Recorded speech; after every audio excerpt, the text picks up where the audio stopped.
राष्ट्रीय आणि आंतरराष्ट्रीय सिरियल किलर्ससाठी गोवा सेफ डेस्टिनेशन बनलाय का? पर्यटन आणि संस्कृतीसाठी जगभर प्रसिद्ध असलेल्या गोव्यात सिरियल किलर्स लपून बसण्यासाठी पसंती देत आहेत का? पेडणे येथील एका घटनेने आता अनेक गंभीर प्रश्न उपस्थित केले आहेत.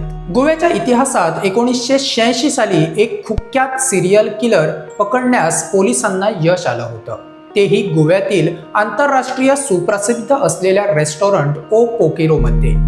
बड्या गुंडांना ज्या झेलमध्ये ठेवलं जाताना त्याच तेहार झेलमधून पळ काढून चार्ल्स सोब्राज नावाचा बडा गुंड गोव्यात पसार झाला होता. त्यानंतर तो काही दिवस गोव्यातच ठाम मांडून होता. सोब्राजची ओळख बिकनी किलर म्हणून आहे.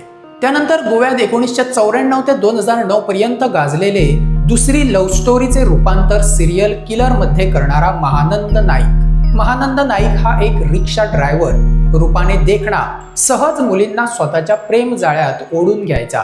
त्यानंतर तिच्याजवळ असलेले सर्व दागिने घालून तिला बोलावत असे आणि निर्जन स्थळी नेऊन तिचा खून करत असे. दुपट्टा किलर म्हणून महानंद नाईक यांना ओळखलं जातं. महानंद नाईक यांनी जवळपास 16 महिलांचा खून केल्याचे कथित आरोप त्यांच्यावर आहेत. यामधील एका प्रकरणात तो दोषी सापडला आणि सध्या कैद भोगत आहे. त्यानंतर आता नव्यानेच एक प्रकार समोर आला आहे, तो म्हणजे मांद्रे येथील डबल मर्डर प्रकरण. या प्रकरणातील संशयित रशियन नागरिक एलेक्सिस रेवोनोव आपण जवळपास 15 महिलांना मोक्ष दिल्याचा दावा पोलीस तपासात करत असल्याचे मीडिया रिपोर्ट आहे. तो किती खरं बोलत आहे हे तो स्वतःच जाणे. पोलीस तपासातही तो समाधानकारक सहकार्य करत नसल्याचे मीडिया रिपोर्ट आहे. जी माहिती तो पोलिसांना देत आहे ती खरी आहे की पोलिसांची दिशाभूल करून तपासाला वेगळे वळण देण्याचा प्रयत्न करत आहे, याचाही तपास पोलिसांकडून सुरू आहे. सध्या या रशियन नागरिकावर मोर्चे येथे भाड्याच्या खोलीत राहणाऱ्या रशियन महिलेच्या खुनाचा आरोप आहे. हर्मल येथे लिव्ह इन पार्टनरचा खून केल्याचा आरोप. गोवा आणि इतर राज्यातही महिलांचा खून केले असल्याचं हा संशयित पोलिसांना सांगत आहे. जर हे खरं निघालं तर गोव्याच्या इतिहासात या तिसऱ्या सिरियल किलरच्या नावाची नोंद असेल. अगोदर महिलांची मैत्री करणं, त्यानंतर त्यांना प्रेमाच्या जाळ्यात ओढून गळा चिरून खून करत असल्याची धक्कादायक बाब हा रशियन संशयित पोलिसांसमोर बोलत असल्याचे मीडिया रिपोर्टमध्ये नमूद करण्यात आले आहे.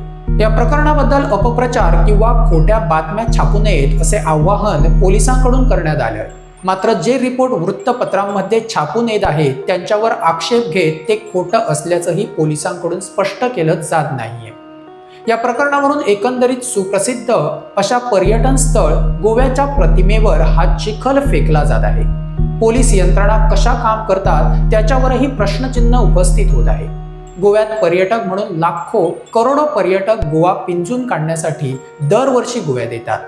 पण गोवा पर्यटन आता सिरियल किलर्स देखील पसंत करू लागले आहेत की काय असा प्रश्न उपस्थित होत आहे. यावरून पर्यटन खात्यावर बोट ठेवणं बरोबर नाही, पण यामधून मात्र पर्यटनावर मोठे परिणाम होणार आहेत. कायदा आणि सुव्यवस्था आणि पोलिसांची कार्यक्षमता याच्यावर मात्र गंभीर प्रश्नचिन्ह उपस्थित होत आहे. या सर्व प्रकरणाची सखोल चौकशी पोलिसांकडून सुरू आहे. त्यामुळे रशियन नागरिक खराच सिरियल किलर त्याने किती जणांना मोक्ष दिला आहे की नकली सिरियल किलर हे स्पष्ट होईलच. आम्ही इथेच थांबतो. तुम्ही मात्र आमच्या चॅनलला सबस्क्राईब करायला विसरू नका आणि बेल आयकॉन दाबून लेटेस्ट व्हिडिओचं नोटिफिकेशनही मिळवा.